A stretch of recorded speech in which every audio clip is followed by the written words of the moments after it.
नमस्कार, मैं डॉक्टर राकेश आपको ग्रहों के सुबह सुफल विचार संख्या 14 में आपका स्वागत करता हूं।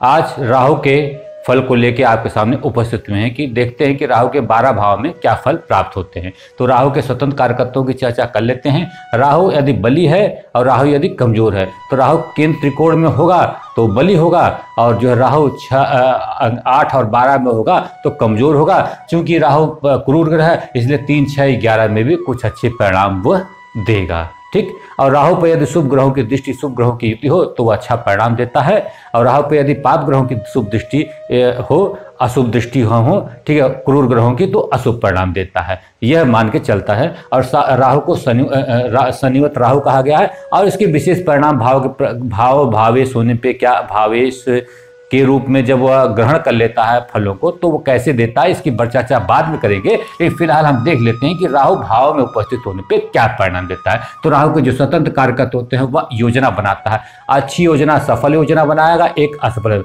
मतलब कमजोर योजना बनाएगा, और बली योजना बनाएगा। दो तरह की योजना बनाएगा। योजना गलत भी बना सकता है, सही बना सकता है, ये राहु की प्रकृति है। यह किसी बात को रहस्यमय ढंग से पेश कर सकता है, बातों को रहस्यमय बनाता है। यह भ्रम में कभी कभी पड़ जाता है, कार्यों में अचानक किसी कार्य को अपने रास्ते को बदल सकता है। बाहुबल बहुत लोगों के संपर्क में रहता है, इसके साथ बहुत बली लोग, ठीक है, हर प्रकार के, हर फील्ड के लोग इसके संपर्क में रहते हैं। ये इसका बाहुबल कहलाता है। ठीक, अब देखते हैं, ठीक है, कि अब देखते हैं कि अगर लग्न में बैठा तो यह अच्छा योजना कारक कहलाएगा। यह योजनाएं बहुत बनाएगा, अर्थात यह रहस्यमय ढंग से अपने कार्यों को अंजाम देने वाला व्यक्ति होगा, लेकिन इसकी आयु कम होगी यहाँ पे, क्योंकि क्रूर ग्रह है तो स्वास्थ्य में इसको दिक्कत आ सकती है। हाँ, यह धन इकट्ठा कर लेगा, ठीक है, यह व्यवसाय को, अपने कार्यों को किसी न किसी ढंग से, किसी न किसी विधि से यह इसको चला लेता है। ठीक, क्योंकि इसके अंदर बाहुबल है और रहस्यमय योजनाएं हैं। ठीक है, बातों को गुप्त रख सकता है। द्वितीय भाव में बैठा हुआ जातक जो है, यहाँ पे जो है बात जो बोलेगा मर्म, ठीक है, छेदी बात, मतलब कि कड़वा बात बोल सकता है, गाली गलौज वाली बात बोल सकता है। कह सकते हैं कि बातों को बड़ी चतुराई से, ठीक है, द्विअर्थी बात भी कर सकता है, झूठ भी बोल सकता है। ठीक है, कुटुंब से यह दूर रह सकता है, परिवार से दूर रह सकता है, चालाकी के द्वारा कुटुंब को चलाएगा अपने, ठीक है, चालाकी के द्वारा। ठीक है, शिक्षा उसकी कम हो सकती है, खान पान में भी यह बहुत अति भी खा सकता है, कम भी खा सकता है। जिस राशि में बैठा हुआ वैसे उसकी बल देगा। तृतीय भाव में बैठा हुआ यह, इसमें पराक्रमी होगा, वैसे अंदर से पराक्रम होगा, शारीरिक रूप से सही होगा, ठीक है, और बहुत योजना बनाएगा, निडर होगा। ठीक है, चतुर्थ में बैठा हुआ राहु, यह, ठीक है, यह इन चीज़ों को नुकसान कर सकता है, माता, भूमि, वाहन, सुख की और जनता इसका नुकसान कर सकता है। पंचम में बैठा हुआ राहु पेट खराब कर सकता है, बुद्धि को भ्रम कर सकता है, बुद्धि अच्छा कभी कर सकता है। अब ठीक है, इस पे शुभ ग्रहों की दृष्टि है, या शुभ राशि में बैठा हुआ तो अच्छा परिणाम देगा, अशुभ राशि में बैठा हुआ, अशुभ ग्रहों की दृष्टि है तो बुरा परिणाम देगा। ये समझना चाहिए। संतान के लिए नुकसान हो जाएगा, वार्ता में असफल हो जाएगा, चिंतन। अगर इस पे गुरु की दृष्टि है या योग कारक ग्रहों के संपर्क में है, केंद्र त्रिकोण राजयोग में बन गया तो यही परिणाम अच्छे हो जाते हैं। ठीक है, छठा में बैठा हुआ है तो रोग ऋण कर्जा होंगे, बाहुबल होगा इसके अंदर, शत्रुओं का, ये शत्रुओं पर विजय प्राप्त करेगा, रोगों विजय प्राप्त करेगा अगर छठे भाव में बैठा हुआ है तो। ठीक है, और इसमें सातवें भाव में बैठा तो यह, ठीक है, पत्नी इनकी जो है बीमार पड़ सकती है, पत्नी से दूर हो सकता है, पत्नी से तलाक हो सकता है, सहयोगी से दूर हो सकते हैं, भोग विलास में भी या रत भी हो सकते हैं, नहीं भी हो सकते। अगर शुभ ग्रह शुभ स्थितियों में है, ठीक, शुभ राशि में है, शुभ ग्रहों की दृष्टि में, तो यही परिणाम अच्छे बदल जाते हैं, नहीं तो बुरे में पड़ जाते हैं।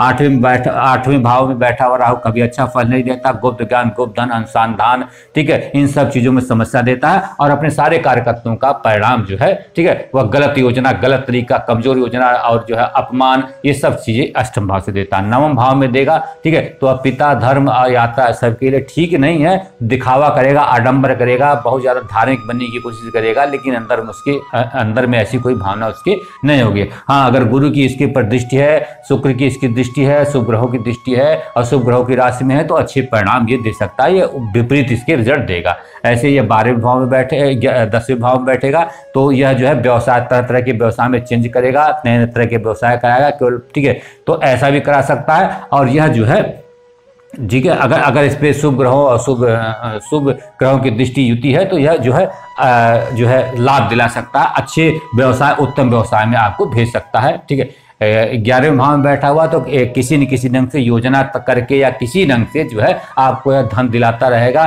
ठीक है, और कभी कभी लगेगा लेकिन अचानक आपको धन की प्राप्ति हो जाएगी, आय और पद की वृद्धि होगी। अगर शुभ ग्रहों की दृष्टि हो जाएगी, शुभ ग्रहों की युति हो जाएगी तो इन चीज़ों में वृद्धि हो जाएगी।